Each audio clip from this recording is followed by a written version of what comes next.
V prihodnosti se sicer ne vidim toliko na tem področju, ampak me bolj privlači finančna matematika, ampak sem pa prepričana, da kamorkoli bom šla, kjerkoli bom delala, da bom postavljala mentalno zdravje na prvo mesto. V prostem času rad plezam, igram nogomet in lovim ribe. Rad grem na skatepark in se skejtam s prijatelji. Ko bom postal velik, bi rad postal profesionalni plezalec.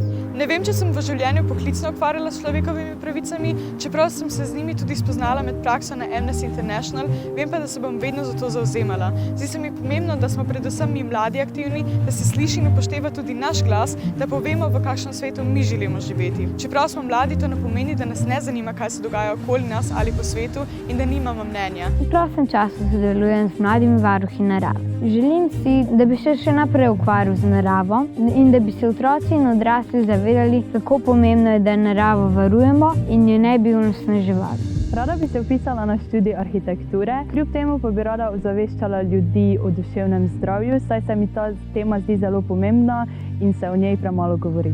V prihodnosti si želim postati raziskovalec na področju matematike. Zagotovo, če pa želim to doseči, bo treba dosti trdo delati, vztrajnost in veselje, da bo res tisto pravo veselje, ki nam bo gnalo naprej.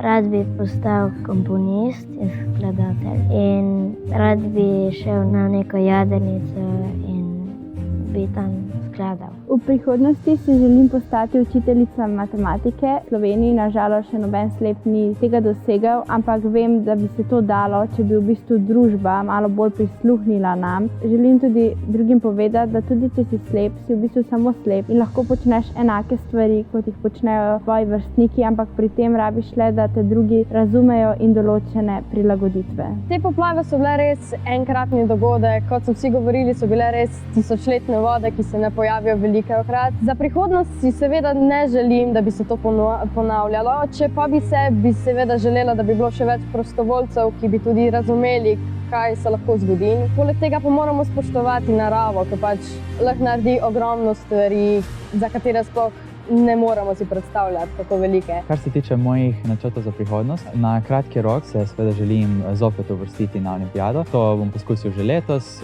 na državno tekmovanje sem se že uvrstil. Na dolgi rok pa trenutno načrtujem študij elektrotehnike, mi je tudi en izmed panog, ki me zelo zanima. Za prihodnost si želim biti montažer in pa nepoklicni igralec. Saj v Sloveniji od tega žal ni kruha, ampak sem se vseeno ukvarjal s tem in pa posvečal nekaj časa svoje pozornosti.